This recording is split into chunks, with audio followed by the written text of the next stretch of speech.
set the score properly. There we go.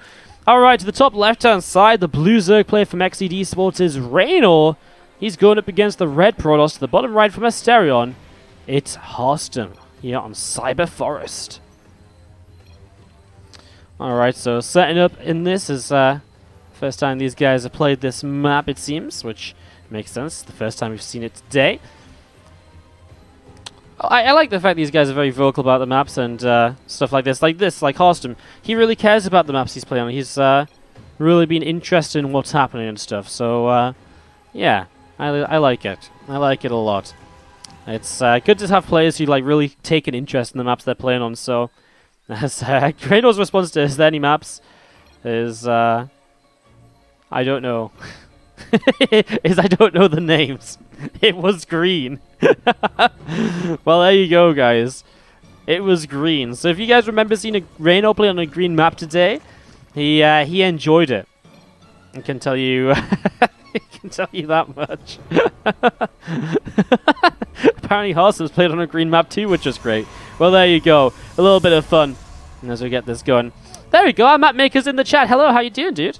Again, sorry. Again, I really want to do more work on knowing the map makers and stuff like this, and knowing what you've done in the past, if it's your first TLMC finalists or not. I had this information for the last map contest just today.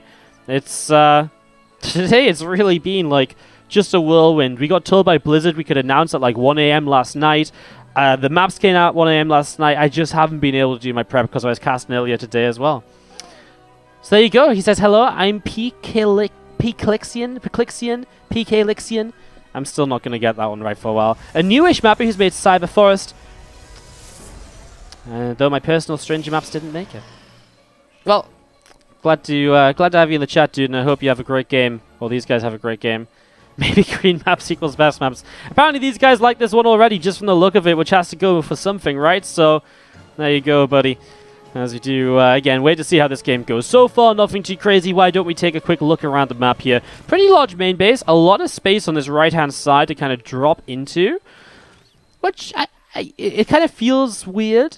But I can kind of see how it works for the map. Because then it allows for kind of drops over into here. It stops this main just being all the way up here. And, I mean, then kind of pushes this over. So, it's interesting. Maybe it would have been just filled a bit better if, like, the main was a bit further along. Again, I'm not a mapper. This is just from my initial impressions. But let's take a little bit of a loop around the natural expansion. There's a depth shading in, not going to commit. Natural's pretty regular. You move down to a low ground, and you move down again, where you're going to have a choice of a third base to the right-hand side or on this high ground. So a real choice here as to where you take the third. I imagine that this high ground third will be more popular, because this low ground, you can take the rocks down, push in from a couple different angles. That's more difficult to defend, perhaps. And it also kind of, you know, if you take this base, you can kind of sit here. Then you can hold this ramp, or you can push up here and defend here. If you take this base, if you sit here, you're surrounded. If you sit here, this base, this entry is way too powerful. So I do feel like this is maybe the more regular base to take for a Protoss player. For Zerg this third, I don't think it's such an issue. So yeah, getting set up and getting going. I mean, outside of that, again, we look through the middle of the map is one of the key features that we usually look at.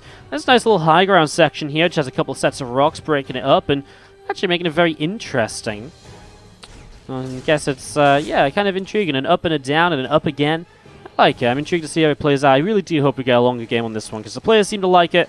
It'd be nice to see as we do see a second Oracle being made here. The first Oracle going after a Queen is not the most regular of ways that we usually see this happening. So there you go. It's PKLixian's first time being a finalist. And he's all about fluid gameplay. And this map allows you to be aggressive, though defensive opportunities are available. There you go. See, that's what I want to get from all the map makers. That's what I had last time around. Last time around, I had like map makers who were like, yeah, this map's good for this and this. And hey, I've been in the finals 3 times or something. I previously made this. You know, that sort of thing. So that's what I want to try and get going here again. So it's cool that a couple map makers are watching. Again, good to see y'all. Yeah, if there's any of you other map makers out there, you want to hit me up, give me some info about yourselves, your maps, hit me up on Twitter, hit me up on Twitch messages, whisper me. I'm all down to listen to yours, so down to learn. Hydra's Den dropping into the natural expansion here from Reynor. The early choices looking to be kind of Ling Hydra based. Obviously, Banelings will become a possibility here as well. There's a couple of Adept shade along off over to the left side. There's 2 Adepts coming in towards the center of the map, actually, with more Adepts through the top. Now, this is not a Resonating Glaives. It is just double Oracle. So it's the idea that the Adepts can be backed up by the Oracles if the Zerglings come in. Right now, I mean, Reynor starts up 12 more Lings, but they're not here just yet, so Harstem is going to find himself in a nice little tucked away position, away from any Queens for the moment too. Loses one Oracle though to a Spore Crawler and Queen combo. Pulls a few Adepts in towards this natural mineral line to try and get some more damage done. Still, the Shades will commit here into the main base, where he's looking for more damage. Even just pulling drones away from the minerals is obviously pretty great. These Adepts will now go down, it seems, as the Oracle and the Phoenix that remain. Flies into the third base and actually finds a couple more drones. So again, Harstem finds some damage as he moves through at the moment. A Sentry and a couple of Zealots on the way up, and as a Forge and a Twilight Council come down, we've seen this sort of a follow-up before. And Harstem, well, he does opt to take the low ground. Interesting. I mean, I guess if you place yourself here... yeah, I guess it's very similar to placing yourself here to defend from this. I wonder if we do see, like, through the course of the week, some players taking this. Because me, initially, I feel like I'd take this high ground. Well... as a Protoss, I feel I would. As a Terran, I think I would take the low ground position. It's an interesting choice. I guess the natural's so well defended, right? That you really can just sit on the third, and you only have to defend this ramp. I'm just worried about attacks that come down here, or use this larger ramp to come down here, and kind of, you know, set up a three-way attack from here, here, and here once those rocks are down. Interesting.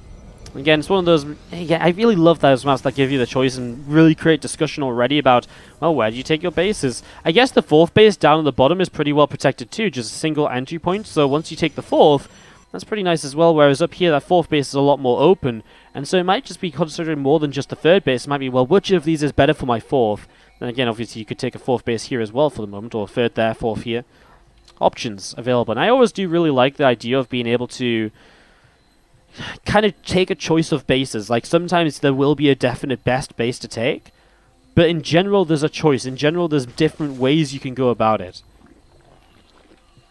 Lost so far, Queen, 23 Lings and 4 drones against the Oracle and 9 Adepts. It's not bad for Harstem. I'm not sure this went exactly how he wanted it to, but I wouldn't say he's lost too much without dealing any damage at all.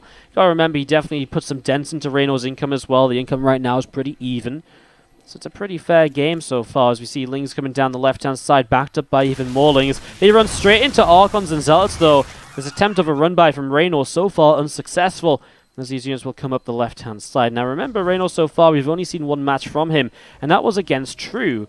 Having only played True, he actually went down 0-2, so Reynor, out of everyone in this group that we've seen so far, yes, we've only seen one match, but 0-2 against True really doesn't put him into a brilliant position here, as we see more of those Lings coming down over to the right-hand side. Zealot will be surrounded, and the Zealot will fall. So Zealot goes down. 9 more Hydras, Groove Spines, and +1 missile attacks on the way from Reynor as well. As a few more Hydras gather together, the Lurker Den is done, so he can start to morph those Lurkers in. He can start to get those into position here. Storm coming up too from Harstem. That's going to be finishing very shortly as units continue over to the left-hand side. And well, is he ready to deal with Lurkers? He's only got 1 Immortal, which is one of the key units to really kind of clunk away at Lurkers. The top right-hand side of the map, a few more Zealots going to get warped in and ready to charge through in towards the 4th base. Reynor and Harstem both opting for the same 4th base in this map, so Harstem really want nothing to do about this base up here. Interesting. Again, throughout the course of the week, it'll be interesting to see how players use the map differently as they play on the map a 2nd, 3rd, 4th time. It'll be really great to see. So far, this map looks awesome. And surprised, this map's been vetoed a bunch today. And obviously, I mean, vetoes don't mean a lot, especially when the players are oftentimes just quickly looking at the thumbnails to try and figure it out and remind themselves. But, you know, I think, in general, this map looks pretty great, and I wouldn't be surprised if this became one of the most played maps throughout the course of the turn, because it looks pretty regular, it looks pretty standard, it looks playable. As you see, Zealots all over the place right now in the right-hand side and into the main. Getting a good little bit of damage done. 6 Workers, a few Hydras here and there as well is obviously pretty great. That one drone saving that low-health Hydralisk. War Prism will just stay alive, and at the same time, Harstem's pressuring up the left. He's got Stasis Wall to fall back, to. Revelation tags the army, and we will just have Reynor is going to back away. These rocks in the very middle of the map are still alive. Reynor's actually going to go counterattack, and Harstem will be out of position to deal with that. Storm's available for him, but hey, if he's not in position for counterattack, damage can really be dealt here. Looks as though Lings will just come through, but a Stasis Ward will slow them down massively. 4th base is cannons as well. I think he's going to be fine, actually, with half those Lings stuck in stasis. I think Harstem is actually really going to be okay here. Archon's picking up a couple kills. Meanwhile, we do see Lurkers, Hydras starting to move around the right-hand side also. More of this army gathering up on the left, and we do see more of these lurkers around the top two. Going to get ready for a bit of a surround here. Reynor's going to go for this. I mean, surrounding of Protoss army is always great. He's not surrounding, though. He's actually going across the map, so he's looking for the big counter. Well, now Harstem has to make a decision, and can he push into those lurkers and trade well enough to justify not going home to defend? What's interesting is if he can kill the third base here without having to fight the lurkers, he could kill the fourth, then recall home.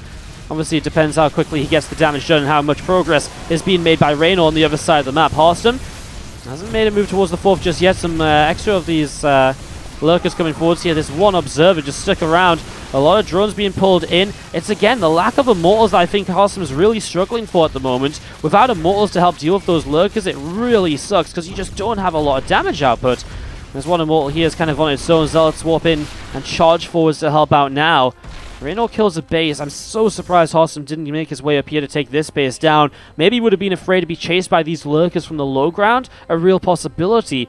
He's going to make his way up here now. It's a much more open area for him to fight into. The hatchery doesn't act as that kind of like mega blocking structure, which it was previously. Zealots have caught these hydras, by the way, so the counter-attacking force of Reynor's fallen as well. Wow, that's actually a pretty big deal here, because it means Reynor isn't getting out of here scot-free. It has cost him some army too. So while he took down a base, Harstem's recovering, and Harstem actually holds a worker lead after all of this now. That's pretty great. A couple Archons morphing in. We do see a couple more High Templar coming in. Oh, he's going to lose the Prism though! Great snipe here by our Zerg player. And now I don't think Harstem can push into this, and especially as he won't be reinforcing directly. I think it becomes very difficult. Ooh, Reynor's out of position. He has the crypt vision as well, so he pulled down. I mean, let's let Harstem come up this ramp. Not intentional, because why would you just give up the 2 spine crawlers for free? Doesn't really make any sense. Spines are still spines, they still help. As we are going to be seeing, well, units starting to spread out again. Highest Fly Storm's coming down. Hydra's getting hit all over the place. We do see these units still pushing forwards. Another Storm dropping, tagging a bunch more of these Hydralisks. Another Storm as well, and we will see one more Immortal showing up and joining the fray here. Hydra's still coming up the ramp and will clean out a few more Archons, Immortals, and High Templars, and it looks as though Harstem will run out of steam, unfortunately. I think that's the risk of sticking around on the map when you don't.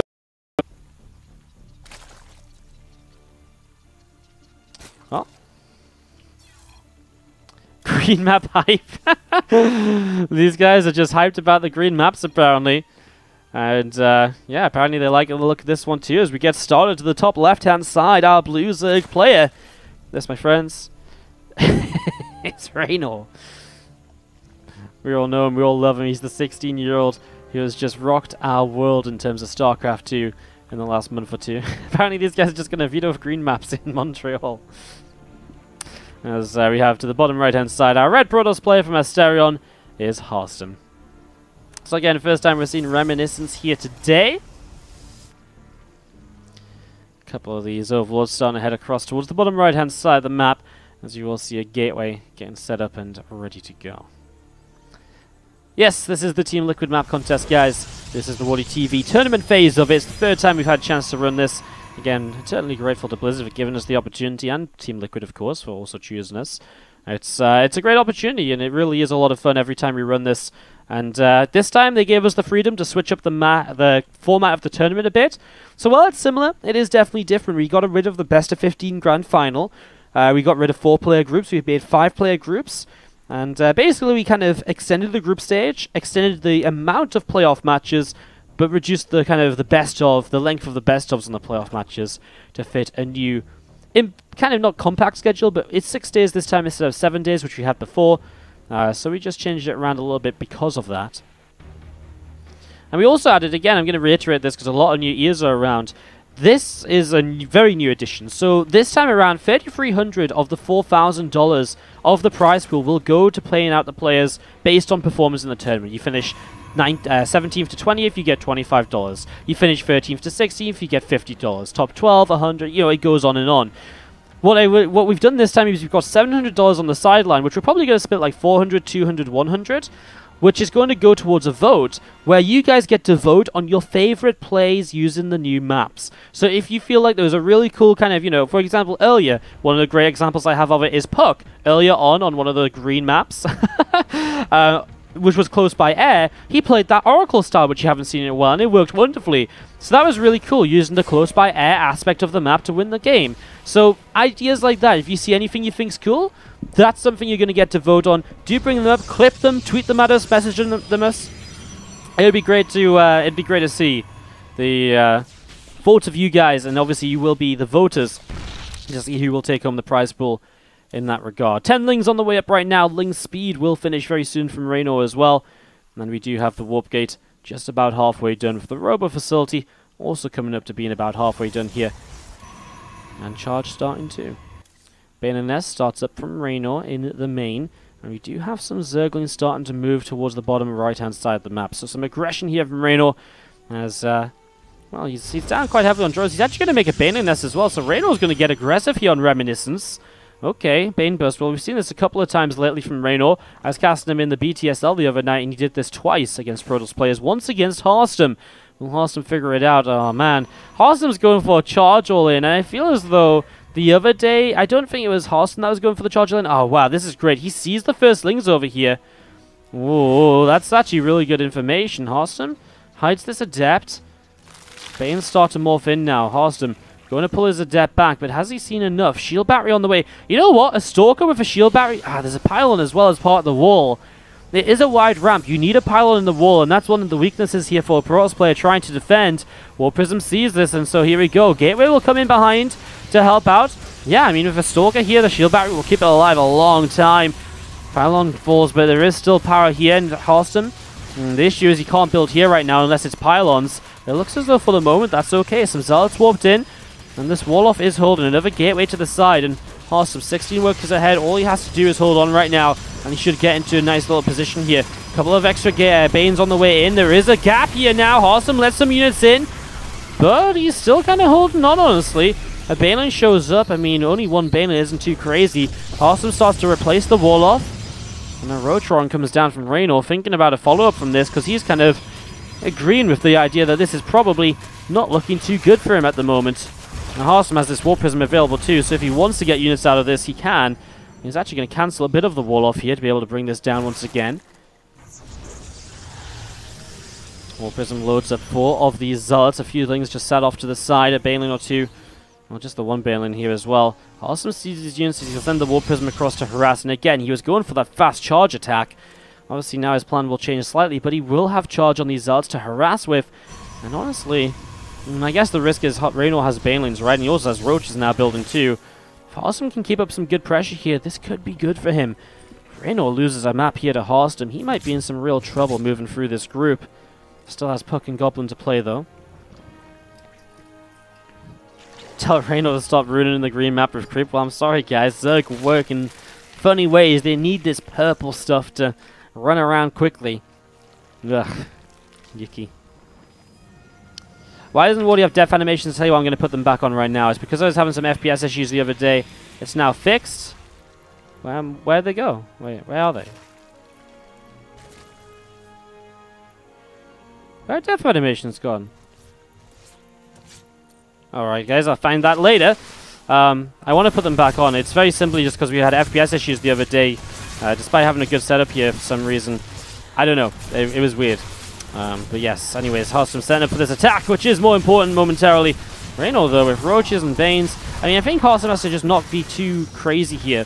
You gotta look at this and realize, okay, well, I mean, you're spamming a lot of low-tech units. And, well, yeah, I mean, that's great for you. I think that's great for you right now, but is it great for you in the long run? I just don't think Harstem should dive in too quickly. Now, Banelings have gone down, so it is mostly just Roaches left. He's going for this Archon, which will microwave thanks to the Prism.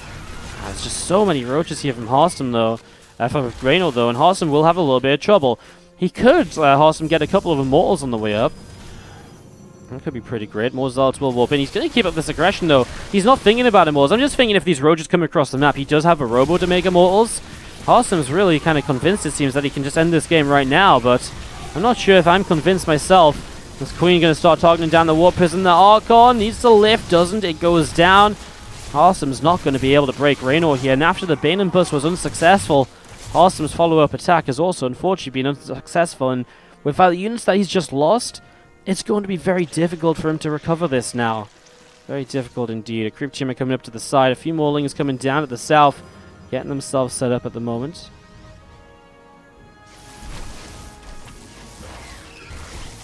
Things continue to run around from Reynor. Archon will come in for a couple of kills. But we're on the way up out now from Reynor 2. Roach speed is coming on along. And, well, Harstem, in fairness, starts to take a third. He is, he's okay. If Reynor doesn't attack, which without Roach speed is scary for him to do. If Reynor doesn't attack, Harstem has time to set up. He's getting himself a second robo facility. Wait, did he lose a robo? Huh, did he lose the robo in the wall-off? Maybe he did. You know what? That would make a lot of sense, because that means he isn't able to make immortals. So I take back what I said before about being able to just fall back and make immortals. Obviously, that's not quite the case just yet. Just going to see these as arts coming up. Guys, Reynor is currently in Europe, which is why I agreed to play in the tournament. We're playing a European server tournament for this map contest. So yeah, European tournament, and Reynor's playing from Europe. He goes back to Korea in a few days' time after the playoffs that we have for this event. One queen goes down, a second queen goes down as well. These Roach is in some trouble too. And we will see them getting picked away at. Again, just going to be a little bit more damage done. Some extra drones going down here and there. 6 workers killed, actually, honestly. Not bad at all, as you see the Zealots jumping back on top of another Roach, and now Queen's in some trouble too. Man, this was great. 9 workers, couple Queens, some Roaches. Wall Prism fell, but boy, did it do some damage. Now Harstem's going to have +2 as well. Well, this is going to be the real question. Can he survive this massive Roach attack?